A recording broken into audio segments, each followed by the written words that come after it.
صلاة و سلاما علیک یا سیدی یا رحمتا للعالمین وعلی آلک و اصحابک یا سیدی یا محبوب رب العالمین۔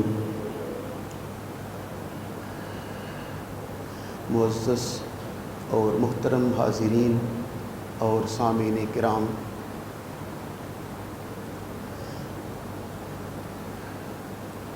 لباسِ رسول، نور دیدہ نگاہ بطول، حضرت سید الشہداء حضرت امام حسین علیہ السلام کی خدمت میں ہدیہ عقیدت و محبت پیش کرنے کی سعادت حاصل کریں گے۔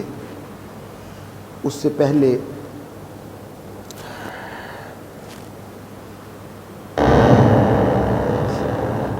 یہ چند اشعار سنیے اور اپنا ایمان تازہ کیجیے۔ آواز کم رہنے دیا کریں، یہ آواز جتنی زیادہ ہے وہ میرے کانوں میں اذیت کا باعث بنتی ہے۔ سپیڈ کم ہو جائے پنکھوں کی تو پھر بھی۔ بسم اللہ الرحمن صلی اللہ علی حبیبہ محمد و آلہ وسلم، صلی اللہ علی حبیبہ محمد و آلہ وسلم، صلی اللہ علی حبیبہ محمد و آلہ وسلم۔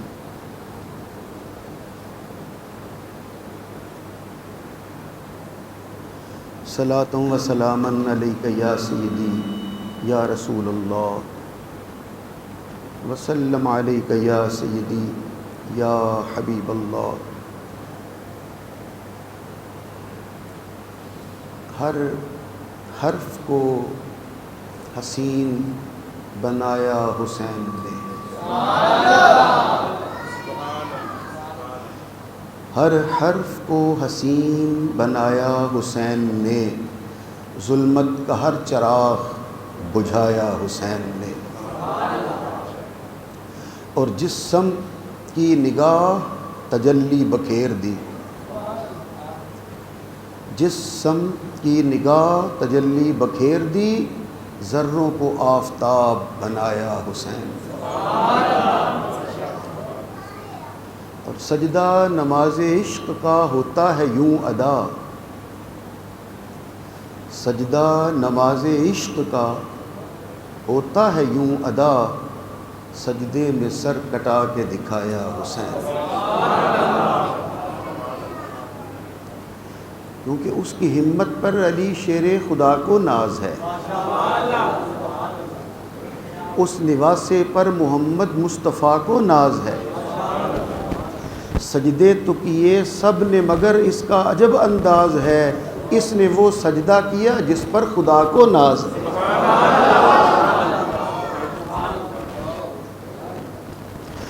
اے حسین ابن علی معنی قرآن ہے تو، قبلہ دین ہے تو، کعبہ ایمان ہے تو، فخر جس پہ ہے ملائک کو وہ انسان ہے تو، اور خواہش ملک نہ ہو جس کو وہ سلطان ہے تو، اور جو محتاج شکر نہ ہو وہ غازی تو ہے، جو محتاج شکر نہ ہو وہ غازی تو ہے، اور ناز جس پہ کرے سجدہ وہ نمازی تو ہے۔ آپ میری آواز کو خود ہی سننے کی کوشش فرمائیے۔ جو محتاج شکر نہ ہو وہ غازی تو ہے، اور ناز جس پہ کرے سجدہ وہ نمازی تو ہے۔ اے حسین ابن علی اے ساقی بزم حجاز،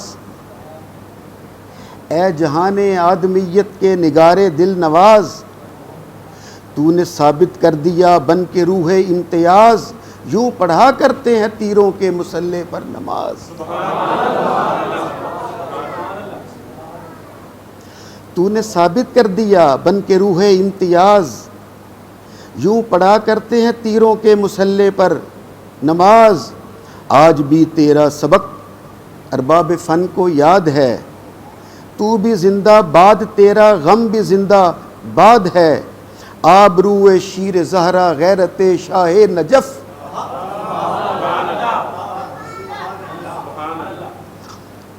آبرو شیر زہرا غیرت شاہ نجف، غازۂ حسن پیمبر بحر عصمت کے صدف، تو نے بنایا ظلم کو اپنا ہدف، تیرا ڈنکا بج رہا ہے دو جہاں میں ہر طرف، تو یزیدی ولولوں سے اس طرح ٹکرا گیا، تیرا ننھا سا مجاہد دو جہاں پہ چھا گیا۔ نعرہ تکبیر، نعرہ رسالت، نعرہ حیدری، حسینیت زندہ باد، حسینیت زندہ باد، یزیدیت مردہ باد۔ جزاک اللہ، جیتے رہو۔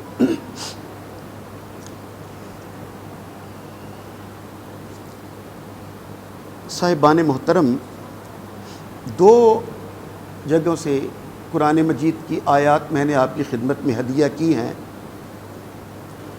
اس آیہ کریمہ کا مفہوم میں آپ کی خدمت میں ابھی عرض کروں گا بزبان امام حسین علیہ السلام۔ امام حسین علیہ السلام نے اس کی تفسیر کیسے بیان کی ہے۔ محبت برے اہل علم چہرے دور دراز سے مجھے نظر آ رہے ہیں، نعمانیہ روڈ سے بھی، اقبال گنج سے بھی، یہ وہ صاحب مجھے ملے تھے ابھی، کاموں کی والے بھی۔ مالک سب کا آنا اپنی بارگاہ میں مقبول فرمائے۔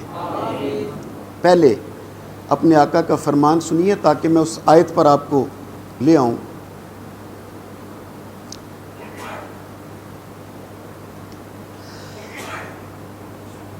اس حضرت اسامہ بن زید کا نام آپ سب نے سنا ہے۔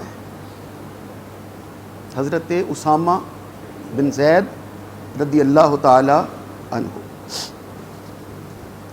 حاضر خدمت ہوئے۔ میں اس تعریف اور اس توصیف سے گزر کر میں اس آیت پر لانا چاہتا ہوں آپ کو۔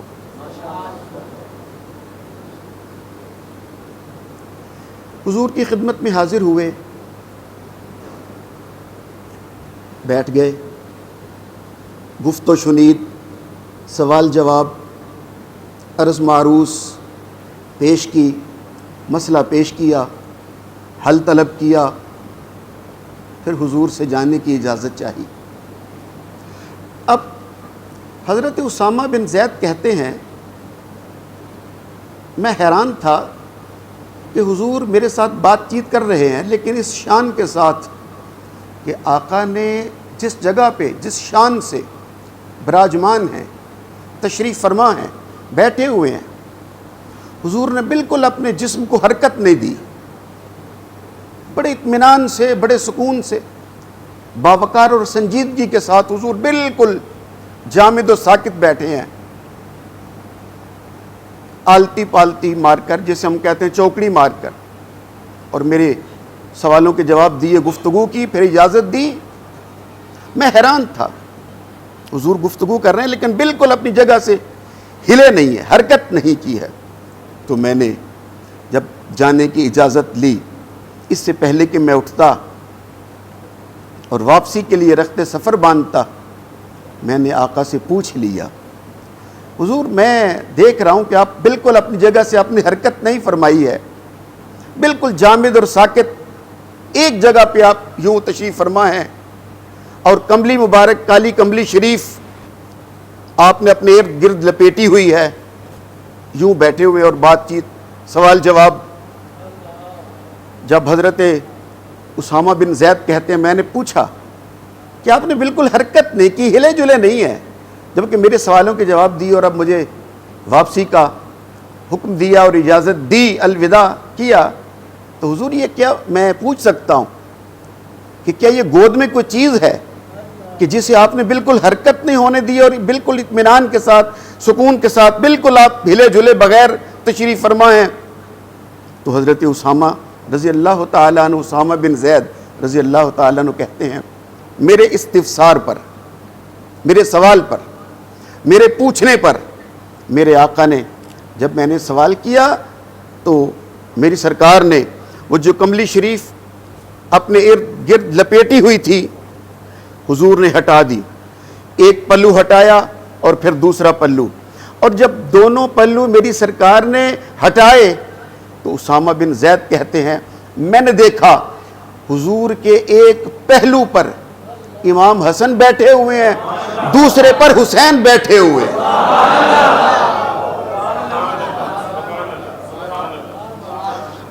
اور دونوں شہزادوں کو میری سرکار اپنے دونوں پہلوؤں پر بٹھائے ہوئے اور اپنی کالی کملی میں لپیٹے ہوئے تشریف فرما ہے۔ حضرت اسامہ بن زید رضی اللہ تعالیٰ عنہ کہتے ہیں میں نے اپنے آقا کی خدمت میں ہاتھ باندھ کے عرض کیا ہے حضور اس میں کوئی شک نہیں کہ سب نانا جان اپنی اولاد سے، نواسوں سے ایسے ہی پیار کرتے ہیں، لیکن حضور آپ کے پیار کا تو رنگ ہی عجب ہے اور نرالا ہے۔ اللہ اکبر۔ میں یہاں رک جاتا لیکن وقت نہیں ہے۔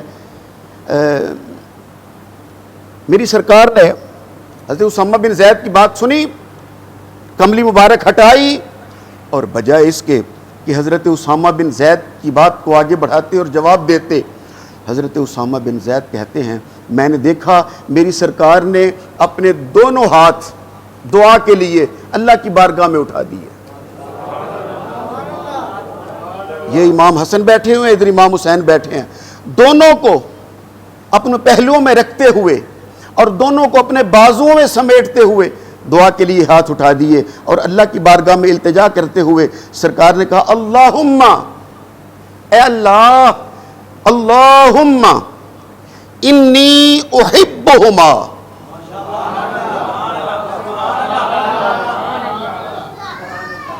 اللہم انی احبہما، باری تعالیٰ اے اللہ بے شک میں ان دونوں سے بڑی محبت کرتا ہوں، فَأَحِبَّهُمَا، تو بھی ان سے اسی طرح محبت کرنا۔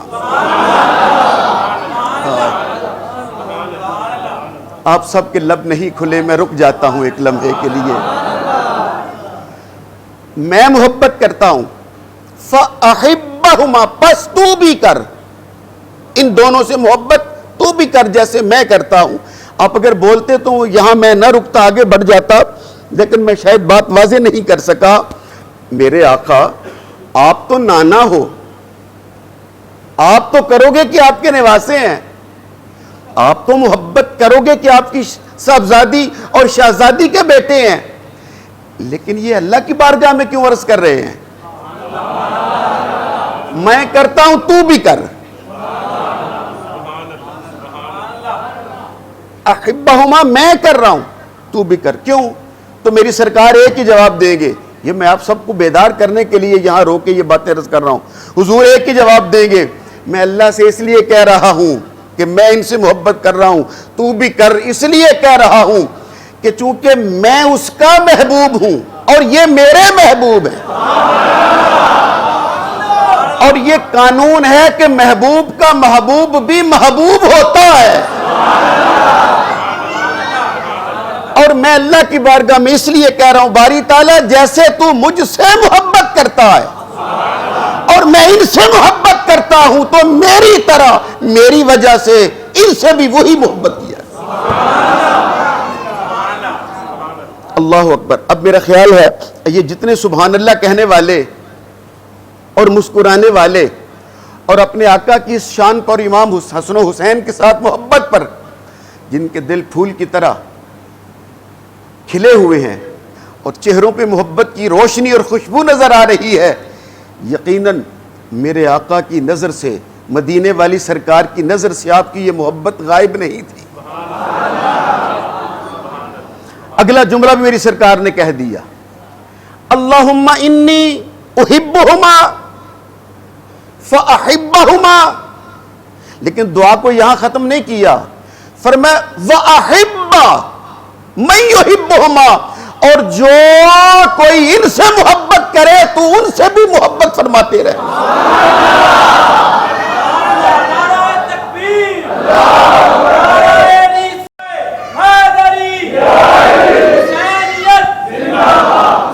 مل کے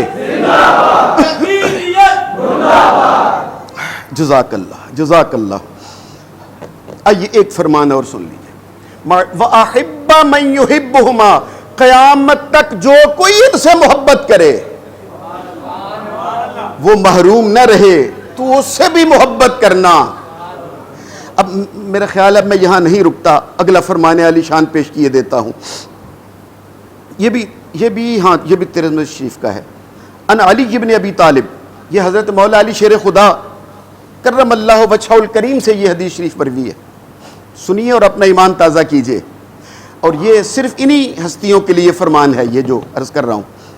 مولا علی شیر خدا سے فرمان علی شان یہ مروی ہے، ان رسول اللہ صلی اللہ علیہ وآلہ وسلم، ایک دن بے شک رسول پاک صلی اللہ علیہ وآلہ وسلم نے آخذہ بید حسن و حسین، حضور تشریف لائے، آخذہ پکڑا، بید ہاتھ، حسن و حسین،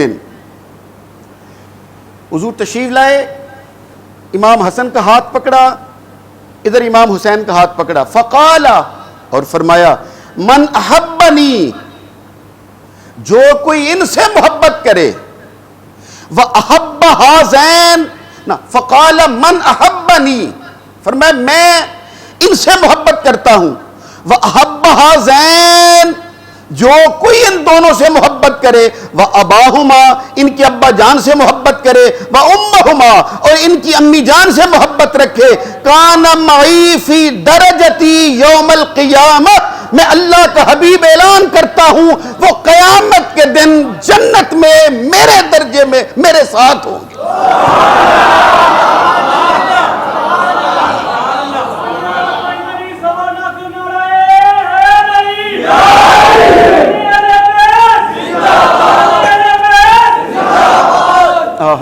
تو ایک بار پھر ذرا مل کے ایک آواز کے ساتھ بولا کیجئے گا، محبت کے ساتھ نعرے کا جواب دینا میرے دوست۔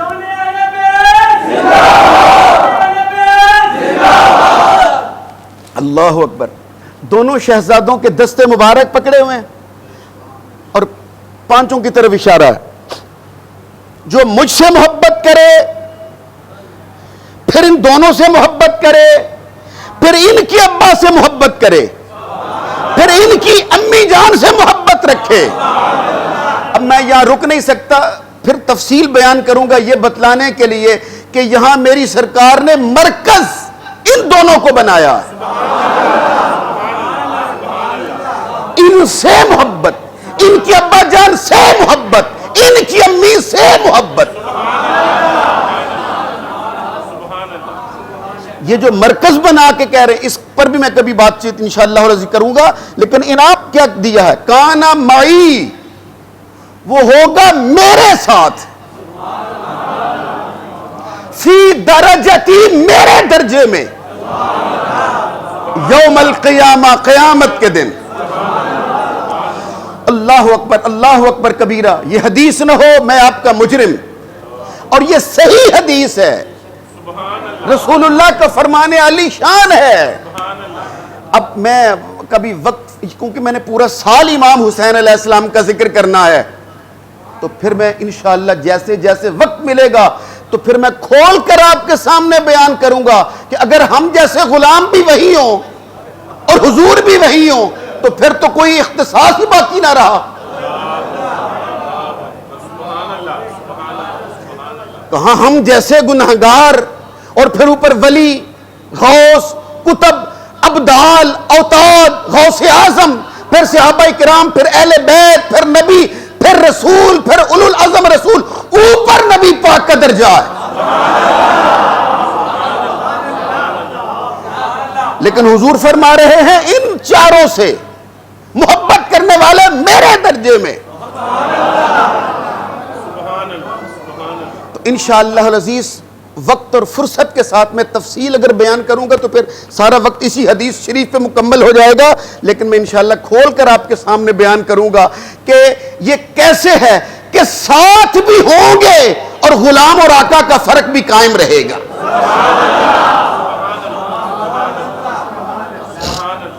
لیکن میرا خیال ہے میں آپ کی خدمت میں تیسرا فرمان پیش کر کے بات تیزی کے ساتھ آگے بڑھاؤں اور اس آیت کی طرف آپ کو لے کے آ جاؤں. یہ طبرانی کی حدیث شریف ہے. قال، میری سرکار نے کہا، آنا وہ فاطمہ وہ حسن وہ حسین مجتمعون، میں فاطمہ حسن حسین علی مجتمعون جمع ہوں گے. ومن احبنا یوم القیامہ، اور ہم سے محبت کرنے والے. نہیں، بات واضح نہیں ہو سکی، میں بات واضح نہیں کر سکا. کہا میری سرکار کیا بتلا رہے ہیں؟ علی سے، محمد، فاطمہ، حسن، حسین سے محبت کرنے والوں، اطمینان رکھنا، تم ہم سے جدا نہیں ہوگے جب حشر کے میدان میں آئیں گے جہاں میں ہوں گا.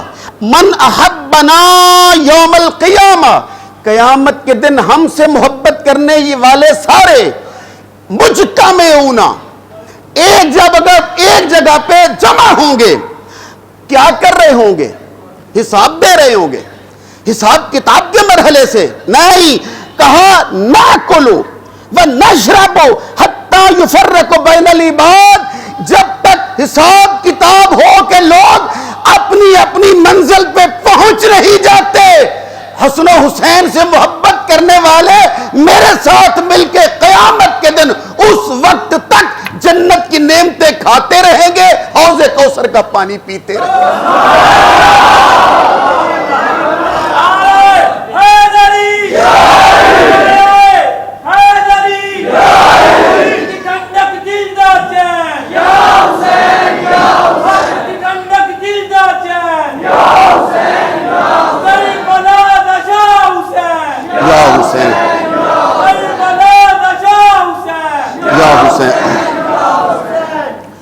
آخری فرمان سنا کے میں اس آیہ کریمہ کی تفسیر کی طرف پلٹ جاؤں گا.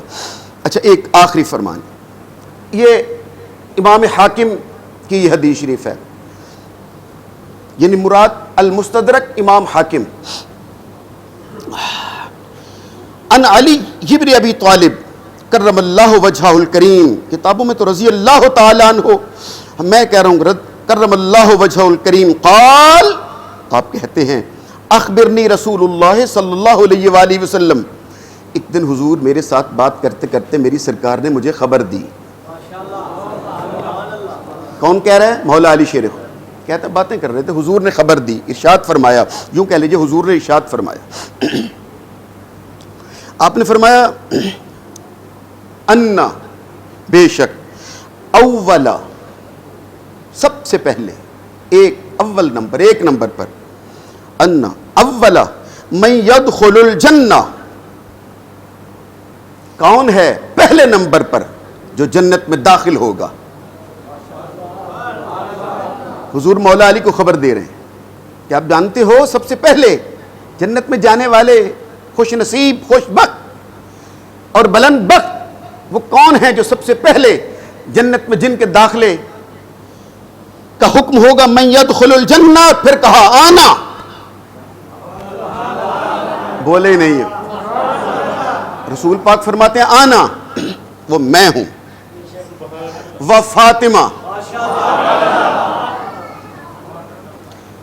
حسن، حسین، علی. جب کہا نا میں ہوں، فاطمہ ہے، علی ہے، حسن ہے، حسین ہے، تو مولا علی عرض کرتے میں نے فوراً ہاتھ باندھ کے کہا، کل تو میں نے کہا یا رسول اللہ فمحبونا، اور ہم سے محبت کرنے والے کہاں گئے؟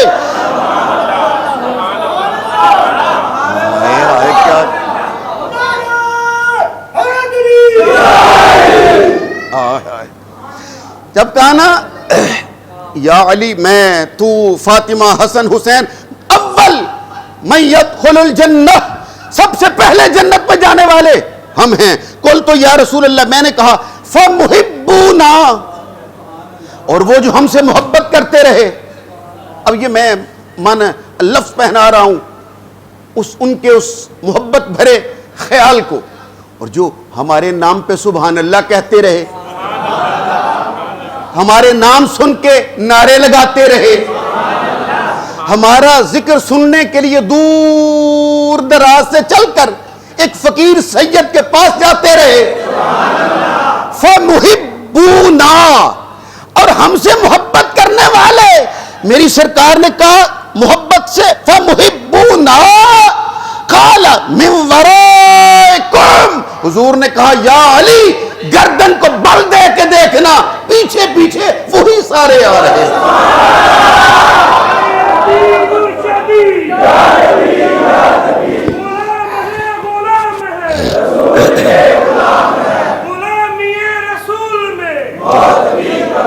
جیتے رہو۔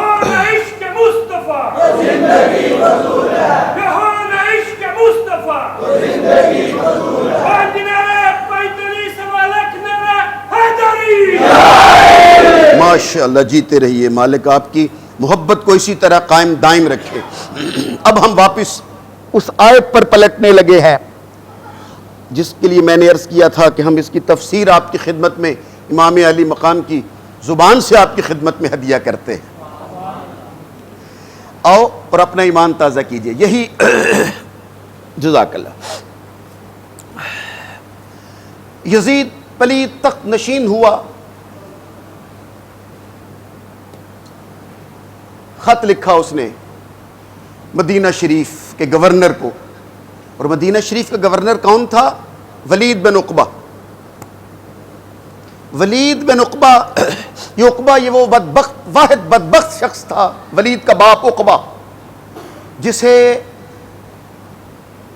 فتح مکہ کے دن نام لے کر میری سرکار نے کہا تھا اس کے لیے کوئی معافی نہیں ہے، ذبح کر دو اسے، جہاں بھی دیکھو قتل کر دو اسے۔ عقبہ کیونکہ وہ رسول پاک کی نقلیں اتارا کرتا تھا، تو اسے عقبہ، اس کا بیٹا تھا ولید، ولید بن عقبہ، یہ بھی خاندان بنی امیہ سے تھا، یہ مدینے کا گورنر ہے۔ خط لکھا، اور اس کی ساتھ اس کے مدینہ شریف پر گورنری کے لیے کون متمکن تھا؟ مروان بن حکم، یہ بھی رسول اللہ صلی اللہ علیہ وآلہ وسلم کی طرف سے لعنت کردہ تھا، مروان بھی، اس کا باپ حکم بھی، آپ جناب نے ان پر لعنت کی ہوئی تھی اپنی زندگی میں۔ مروان بھی ساتھ ہے، ولید بن عقبہ بھی۔ خط لکھا، اور خط میں کیا ہے کہ امام حسین کو بلائیے اور میرے لیے اس کے بیعت طلب کرو، اسے کہو کہ تیرے ہاتھ پر یزید کی بیعت کرے۔ انشاءاللہ العزیز آگے چل کر میں آپ کی خدمت میں یہ بھی عرض کروں گا، شاید کل عرض کروں گا یہ مسئلہ، کل کریں گے انشاءاللہ العزیز یہ مسئلہ کہ آخر جب اتنے ہزاروں لاکھوں کروڑوں لوگ یزید کی بیعت کر چکے ہیں، تو ایک اگر امام حسین علیہ السلام بیعت نہ بھی کریں تو کیا فرق پڑتا ہے؟ جب اتنے صحابہ کرام کے لڑکے، ان کے بیٹے، ان کے پوتے، ان کے دوتے، پورا عرب، پورا مکہ، پورا مدینہ، پورا کوفہ، پورا حجاز، پورا دمشق، شام، بلکہ آپ حیران ہوں گے یہ بات سن کر کہ وہ جو 3 بر اعظموں پر حکومت تھی اس وقت، آج اس پر اگر ملک گنے جائیں تو ان کی تعداد بنتی ہے 56۔ اتنی بڑی حکومت اس وقت تھی 36 گورنروں کے زیر تحت، اس زمانے میں 36 گورنر، یعنی گورنر سے مراد وائس رائے کہہ لیں، جو یزید کے حکم پر بادشاہی کیا کرتے تھے۔ جب اتنی بڑی سلطنت اور لاکھوں لوگ تیری بیعت کر چکے ہیں تو اگر ایک حسین نہ بھی کرے تو کیا حرج ہے؟ لیکن نہیں، میں انشاءاللہ تفصیل کل عرض کروں گا، آج ایک ہی جملے کے ساتھ بات آگے بڑھا دیتا ہوں۔ یزید بھی سمجھتا تھا اگر ایک حسین نے میری بیعت نہ کی تو ان سب کی ہوئی بیعت میرے لیے بیکار ہے۔ اس نے کہا جیسے بھی ہو سکتا ہے امام حسین علیہ السلام کو بلاؤ اور بیعت لو، اور اگر بیعت نہ کریں تو ان کے شہید کرو اور سر اقدس میرے پاس شام بھیج دو، ملک شام بھیج دو۔ اب میں وہ آیت بھی پڑھوں گا۔ حضرت امام حسین علیہ السلام کو خبر دی، امام پاک تشریف لائے، حضرت شہزادہ علی عباس علمدار بھی ساتھ ہیں، بنی ہاشم کے اور جوان بھی ساتھ ہیں. آپ دارالعمارت آئے. دارالعمارت مراد گورنر ہاؤس آئے، تشریف فرما ہوئے. اب لفظوں پہ غور کیجئے گا. ولید نے یزید کا بھیجا ہوا خط امام کے سامنے رکھ دیا. اب یہاں میں آپ کو روک کر وہ توجہ کے ساتھ، تاکہ آپ بولیں گے بھی تو آپ کو لطف آئے گا، لیکن پہلے سمجھنے کی کوشش کیجئے گا. خط امام پاک کے سامنے پیش کیا کہ یہ یزید نے خط لکھا ہے، اس کی بیعت کیجئے، ورنہ یہ آپ نیچے خود ہی پڑھ لیجئے کیا لکھا ہوا ہے. لیکن کمال کی بات سنیے، اور یہی بات میں نے آپ کو سنانے کے لیے یہ مضمون چھیڑا ہے اور آیت پڑھی تھی، تاکہ میں آپ کو بتلا سکوں کہ بیعت کیوں نہیں کی اور وہ کیوں طلب کرنا چاہتا تھا. توجہ کے ساتھ سنیے. اوپر سب سے اوپر آیت لکھی ہوئی تھی قرآن پاک کی. کیا ولید، امام حسین جب آئیں تو انہیں یہ آیت قرآن کی پڑھ کے سناؤ. یا ایھا الذین آمنو، اے ایمان والو، اطیعوا اللہ، اللہ کی اطاعت کرو، واطیعوا الرسول، اور رسول پاک کی اطاعت کرو، واولی الامر منکم، اور تم میں جو صاحب امر، حاکم وقت ہوں، صاحب امر ہوں، منکم، تم میں سے، ان کی اطاعت کرو. تو اے امام حسین، چونکہ یزید اس وقت خلیفہ ہے، حکمران ہے، تو قرآن کی یہ آیت بتلا رہی ہے، اللہ کا یہ فرمان بتلا رہا ہے، اللہ کی اطاعت کرو، رسول کی اطاعت کرو، اور حاکم وقت کی اطاعت کرو. تو آپ، یزید حاکم وقت ہے، اس کی اطاعت کرتے ہوئے بیعت کیجئے. جب ولید نے قرآن کی آیت پڑھ کے سنائی، حضرت امام حسین علیہ السلام اطمینان کے ساتھ سیدھے ہو کے بیٹھ گئے، اور آپ نے فرمایا، ولید، تو نے قرآن کی آیت پڑھی ہے، سمجھی نہیں ہے.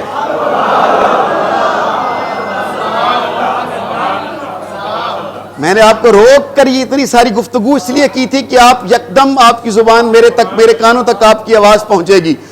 امام پاک کا جملہ پھر سنو اور اپنے ذہن کو میری جانب متوجہ کرو. آپ نے کہا، ولید تو بھی سن اور یزید کو بھی بتلا، تم نے قرآن پڑھا ہے، سمجھا نہیں ہے.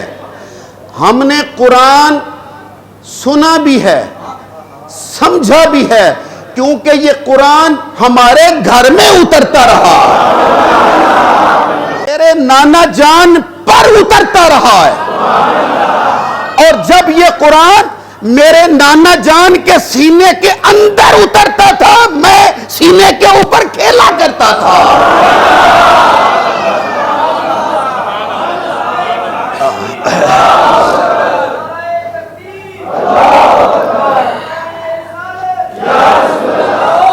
جزاک.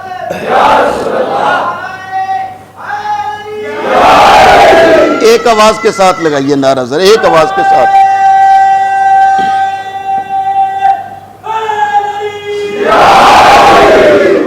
آپ میں کیا اہتمام کرتا ہے، رضا کو اپنی گلی کا غلام کرتا ہے، اور اس حسین کو کہتے ہو تم رضی اللہ، اور اس حسین کو کہتے ہو تم رضی اللہ، جو اپنے حر کو علیہ السلام کرتا ہے. نعرہ حیدری، حیدری. ہم پھر اسی لفظ پہ واپس پلٹتے ہیں. ارے ولید، تو اور تیرا آقا یزید مجھ حسین کو بتلائیں گے کہ اس آیت کا مفہوم کیا ہے، کہ اے ایمان والو، اطاعت کرو اللہ کی، اس کے رسول کی، اور حاکم وقت کی. آپ نے فرمایا، سنو، ہم تمہیں بتلاتے ہیں اس آیت کا معنی کیا ہے. پھر آپ امام حسین علیہ السلام کے لفظ سنو اور اپنا ایمان تازہ کرو. آپ نے فرمایا، ولید سن، اللہ فرما رہا ہے، یا ایھا الذین آمنو، اے ایمان والو. یہ حکم ایمان والوں کو ہے، پہلے یزید کا ایمان تو ثابت کرو.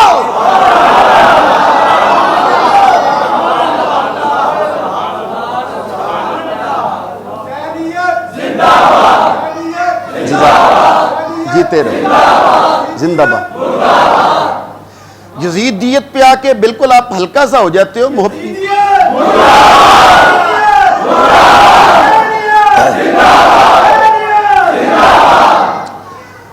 آپ نے کہا سنو یہ حکم یا ایھا الذین آمنو ایمان والوں کو ہے کہ اے ایمان والو، اور آگے حکم ہے دوسرا، پہلا یا ایھا الذین آمنو ایمان والو، یزید کا تو ایمان ہی ثابت نہیں ہے، وہ یہ آیت ہمیں کیسے سنا سکتا ہے؟ اور آگے حکم ہے اے ایمان والو اطیعوا اللہ، اللہ کی اطاعت کرو، وَأَطِیعُوا الرَّسُولِ پھر اللہ کے رسول کی اطاعت کرو، وَأُولِي الْأَمْرِ مِنْکُمْ اور اس حاکم کی اطاعت کرو منکم جو تم میں سے ہو، یعنی ایمان والا ہو۔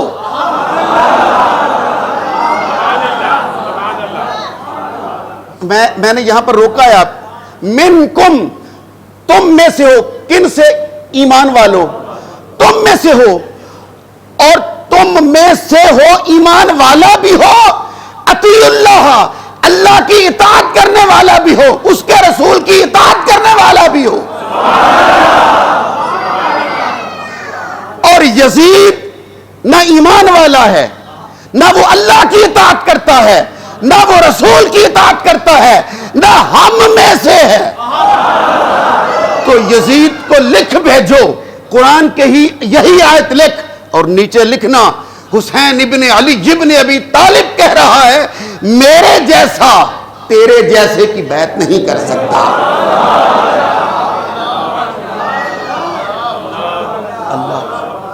یہاں پر بھی کافی مفہوم ہے بیان کرنے کے لیے، لیکن وقت جو ہے وہ اس کا تقاضا ہے کہ نہیں میں تیزی کے ساتھ بات آگے بڑھا دوں۔ یہ نہیں فرمایا کہ میں تیری بیعت نہیں کرتا، نہیں میرے جیسا۔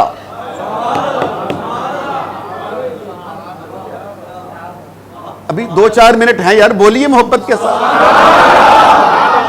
میرے جیسا، تیرے جیسے کی کیا مطلب؟ صرف میری بیعت پر میں نے بیعت نہیں کی تو اسے انتہا نہ سمجھ لینا، اسے اختتام نہ سمجھ لینا، میرے بعد میرا زین العابدین بھی نہیں کرے گا، باقر بھی نہیں کرے گا، جعفر صادق بھی نہیں کرے گا، موسیٰ کاظم بھی نہیں کریں گے، امام علی رضا بھی نہیں کریں گے، امام تقی نہیں کرے گا، امام نقی نہیں کرے گا، حسن عسکری نہیں کرے گا، امام مہدی نہیں کرے گا، مہدی بھی دنیا میں آئے گا، عیسیٰ کی بیعت نہیں کرے گا، عیسیٰ بھی مہدی کے پیچھے نماز پڑھ کے دکھائے گا۔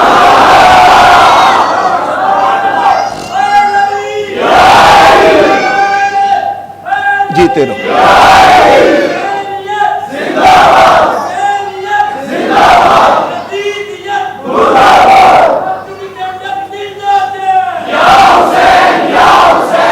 اللہ یا حسین یا حسین۔ میرا خیال ہے میں تیزی کے ساتھ 2 جملے کہہ کے بات اختتام کی طرف موڑ دوں۔ یہ آپ کو سمجھ آئی ہے؟ یزید نے جو آیت لکھ کے بھیجی ہے یا ایھا الذین آمنو اطیعوا اللہ واطیعوا الرسول واولی الامر منکم، جب تک وہ ملک شام سے چلتی ہوئی کوفے تک اور کوفے سے چلتی ہوئی مدینہ تک آیت سفر کر رہی ہے، شام سے چلی کوفے پہنچی، کوفے سے چلی مدینے پہنچی، مگر قرآن کی آیت ہونے کے باوجود بولتی نہیں تھی۔ قرآن تھا مگر صامت۔ جب حسین کے سامنے آیا، حسین نے بول کر قرآن کو زبان دے دی۔ نہیں، مجھے لطف نہیں آیا، میں آپ کی توجہ شاید حاصل نہیں کر سکا۔ میں آپ کو روکتا ہوں۔ پچھلے مہینے سویڈن میں ایک بدبخت نے قرآن مجید کو جلایا اور قرآن مجید کی توہین کی، کہیے لعنت اللہ۔ اس مہینے یہ جو جولائی میں 11 جولائی کو ڈنمارک میں وہی حرکت ایک ڈنمارک کے شخص نے کی، حکومت کی اجازت کے ساتھ اس نے قرآن مجید کی توہین کی۔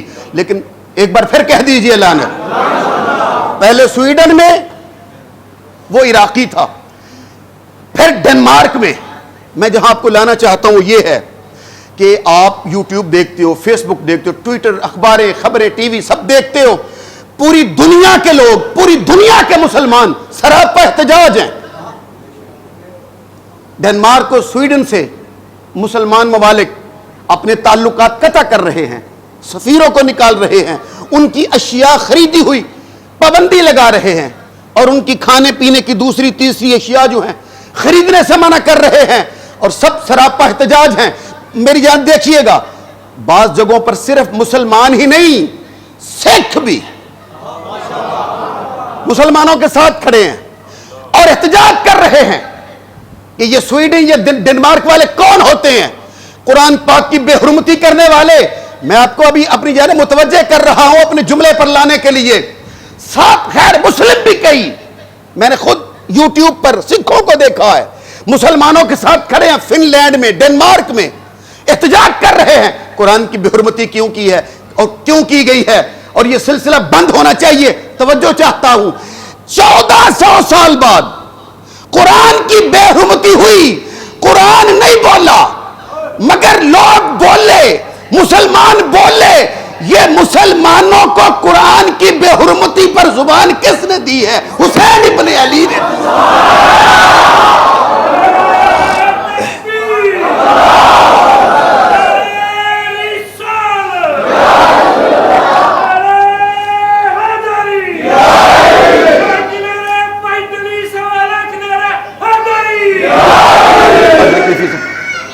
آج اور قیامت تک جہاں بھی قرآن مجید کی توہین ہوگی، انسان بولے گا، مسلمان کے لب کھلیں گے۔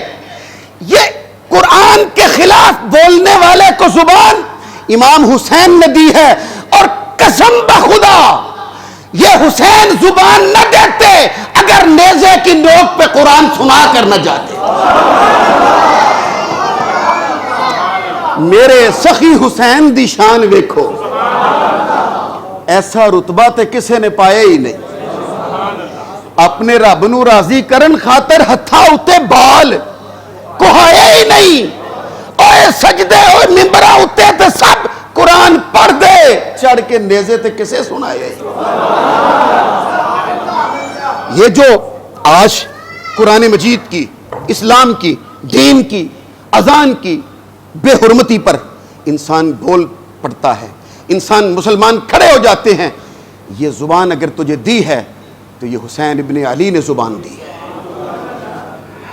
ورنہ اس سے پہلے امام حسین علیہ السلام کے واقعے سے پہلے حالات اور تھے۔ اب میں یہاں نہیں رکتا، بات پھر لمبی ہو جائے گی، لیکن میں آپ حضرات کو اتنا ضرور بتلانا چاہتا ہوں، امام حسین علیہ السلام نے نیزے کی نوک پہ سوار ہو کر قیامت تک اپنے نانا کی امت کو بتلا دیا، اگر نانا جان ہمیں دوش مبارک پر سوار کرا سکتے ہیں تو ہم بھی نیزے پہ قرآن سنا سکتے ہیں۔ اللہ اکبر کبیرہ۔ میرا خیال ہے اب میں کیوں نہ آپ حضرات کو ایک آسان جملے کہہ کر اپنی تقریر کو اختتام کی طرف پلٹا دوں۔ ایک جملہ ضروری کہنے والا ہے، مگر اس سے پہلے یہ بات کہے بغیر میری بات پوری نہیں ہو سکے گی۔ تفصیل تو پھر بیان کروں گا، مگر بہت سارے دوست ایسے بھی ہیں جنہیں یہ ساری آیت اور تفسیر کی سمجھ نہیں آئی ہوگی، لیکن یہ جملہ وہ بھی اپنے پاس محفوظ رکھیں گے۔ آج ہم ترستے ہیں، تڑپتے ہیں، اور جب مدینہ شریف اپنے آقا کی بارگاہ میں حاضر ہو بھی جاتے ہیں تو وہاں بھی دل ہی دل میں دعا کر رہے ہوتے ہیں، تیری خیر ہوئے پہرے دارا، روزے دی جالی، بول نہیں رہے، روزے دی جالی، یاد ہے یہ نعت؟ یاد ہے؟ کبھی یہ فقرہ سنا ہے یا نہیں ہیں؟ کیا کہتے ہیں؟ تیری خیر ہوئے پہرے دارا، روزے دی جالی چم لین دے۔ اب ہم یہاں نہیں رکتے، ورنہ تفصیل یہاں بھی بیان کر سکتا اور بتلاتا آپ کو کہ وہ روزے دی جالی چومنے والے کون ہیں اور منع کرنے والے کون ہیں۔ میں یہاں رکتا نہیں ہے، وقت نہیں ہے کہ میں یہاں رکوں اور فرق بیان کروں، نہیں، میں روکتا نہیں، نہ رک سکتا ہوں، وقت اجازت نہیں دے رہا، لیکن کم از کم یہ جملہ ضرور میں آپ کو کہنا چاہتا ہوں، جن کے لیے ہم ترستے ہیں، ہم تڑپتے ہیں اور دعائیں کرتے ہیں اور تمنائیں کر رہے ہوتے ہیں، تیری خیر ہوئے پہرے دارا روزے دی جالی چم لین دے۔ یہ کہنے والوں کے علم میں ہونا چاہیے، وہ جس کے روزے کی جالی ہم چومنا چاہتے ہیں نا، وہ روزے والا حسین کو دن رات چوما کرتا تھا۔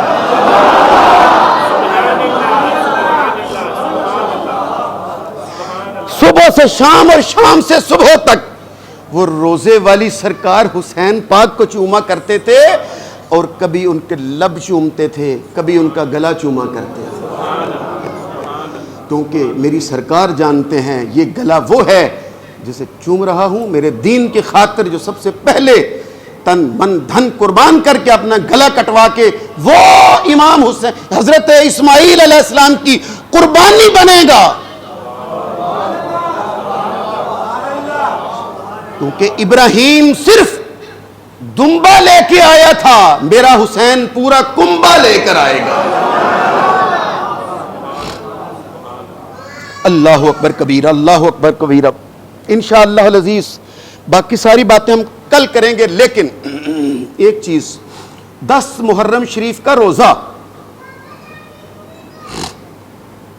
اس پر ہم جب میرے کئی دوستوں نے سوال پوچھا، سوال کیا کہ یہ 10 محرم شریف کا روزہ جو ہے بڑے اہتمام سے لوگ رکھنے کی کوشش کرتے ہیں، اس میں کوئی راز، کوئی سر مخفی، تو میں آپ کی خدمت میں پوری تحقیق کے ساتھ عرض کیے دیتا ہوں کہ جب حضور مدینہ شریف تشریف لائے، لفظوں پہ غور کیجئے گا، مدینہ شریف تشریف لائے تو مدینے میں جو یہودی تھے وہ 10 محرم کا روزہ رکھتے تھے۔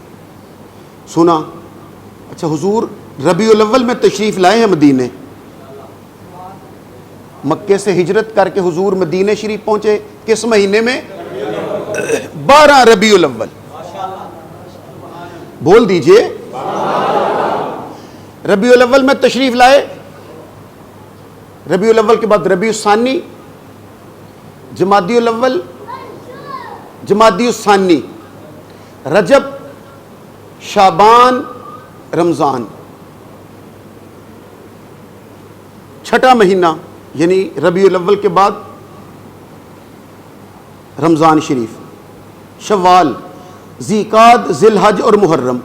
محرم میں وہ روزہ رکھتے تھے، حضور کی بارگاہ میں عرض کیا گیا، حضور نے بلایا، ان کو پوچھا کہ ہاں بھائی تم یہ روزہ جو رکھتے ہو، انہوں نے کہا جی حضرت موسیٰ علیہ السلام کو اللہ نے 10 محرم کو دریا کے پار اتارا تھا، تو ہم حضرت موسیٰ علیہ السلام اور ان کی امت بنی اسرائیل کو جو اللہ نے نجات بخشی تھی، اس خوشی قائم رکھنے کے لیے شکرانے کے طور پر روزہ رکھتے ہیں۔ میرے آقا نے ارشاد فرمایا کہ حضرت موسیٰ علیہ السلام کے ساتھ تمہارا اکہرا تعلق ہے، ہمارا دوہرا تعلق ہے، ہم بھی رکھیں گے، اگلے سال ہم بھی رکھیں گے۔ تو کسی صحابی نے عرض کیا یا رسول اللہ پھر وہ یہودی بھی روزہ رکھیں گے، ہم بھی روزہ رکھیں گے، تو یہ تو یہودیوں سے مشابہت ہو جائے گی۔ میری سرکار نے فرمایا وہ ایک رکھتے ہیں، ہم 2 رکھ لیں گے۔ بس اب میں آپ کو اپنے توجہ آپ کی چاہوں گا، یہاں تک آپ نے حدیث سنی ہے، غور سے میری بات سنیے۔ یہ حضور تشریف لائے ہیں ربیع الاول میں، ربیع الثانی، جمادی الاول، جمادی الثانی، رجب، شعبان، رمضان، پہلے رمضان گزر گیا ہے، روزے فرض نہیں ہوئے، رمضان، شوال، ذیقعد، ذی الحج، محرم میں یہ بات ہوئی، حضور نے کہا آئندہ محرم میں ہم بھی رکھیں گے، لیکن محرم سے پہلے سفر، ربیع الاول، ربیع الثانی، جمادی الاول، جمادی الثانی، رجب، شعبان اور رمضان۔ دوسرے سال کا رمضان جب آیا تو بدر کا مارکہ بھی ہوا اور اسی سال روزے فرض ہو گئے۔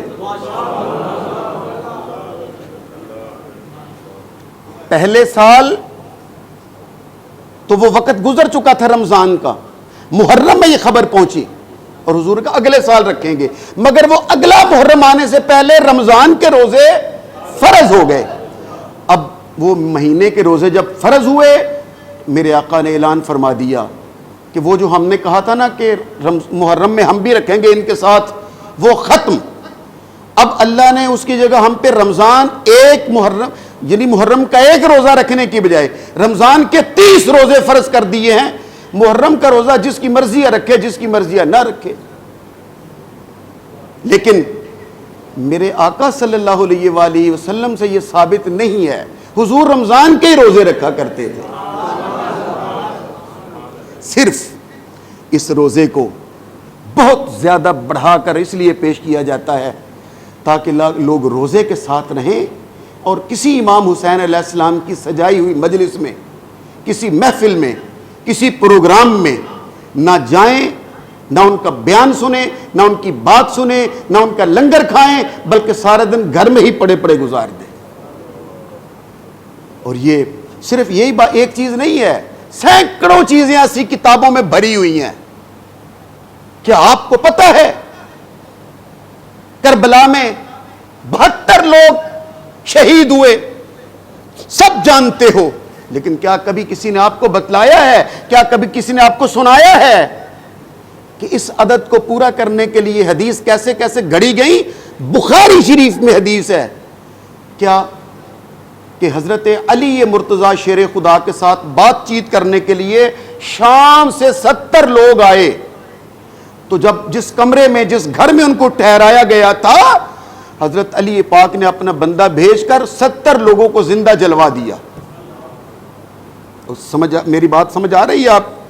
یہ 70 وہ جو 72 کا عدد تھا نا, اسے اور لوگوں کے ذہن میں وہ یہ بات ڈالنے کے لیے کہ کوئی بات نہیں, اگر یزید نے ان کے 72 قتل کر دیے تو کوئی بات نہیں, علی نے بھی 70 کر دیے تھے.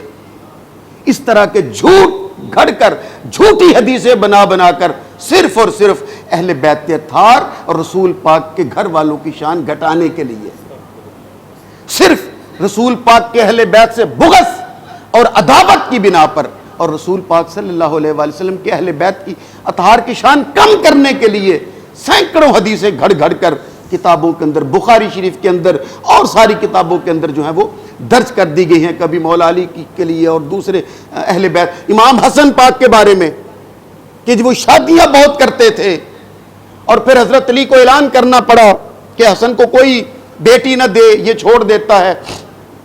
سب جھوٹ ہے, سب بکواس. ورنہ کوئی ایک قبیلہ, کوئی ایک خاندان, کوئی تو ہو جو کھڑا ہو کر کہتا کہ ہماری بیٹی کو حسن نے طلاق دی ہے. دیوبندی بھی اپنے آپ کو سنی کہتے ہیں, ایک ہوتے ہیں دیوبندی سنی, ایک ہوتے ہیں بریلوی سنی. ہم ہیں خانقاہی سنی, داتا صاحب کے دربار والے سنی, خواجہ معین الدین چشتی اجمیری کے دربار والے سنی. ہم خانقاہی سنی ہیں اور ہمارے نزدیک دین صرف شریعت کا نام نہیں ہے. دین نام ہے شریعت کا, طریقت کا, معرفت کا اور حقیقت کا. یہ 4 چیزیں ملے تب دین پورا ہوتا ہے. کل میں آپ کی خدمت میں عرض کروں گا کہ امام حسین کی شہادت شریعت پہ کیسے اترتی ہے, طریقت پہ کیسے پورا اترتی ہے, معرفت پہ کیسے پورا اترتی ہے اور حقیقت پہ کیسے پورا اترتی ہے. اگر مالک نے توفیق بخشی تو کل انشاءاللہ العزیز یہ جو خانقاہی سلسلے کی یہ 4 اصول ہیں, ان کے ساتھ میں امام حسین علیہ السلام کی وہ میں واقعہ شہادت بیان نہیں کروں گا, بلکہ یہ فلسفہ جو ہے وہ آپ کی خدمت میں ہدیہ کروں گا. کل لنگر بھی پکے گا. جو دوست حضرت امام علی مقام کے لنگر شریف میں اپنا حصہ پیش کرنا چاہتے ہیں اور ساتھ غوث پاک کا 11ویں کا پروگرام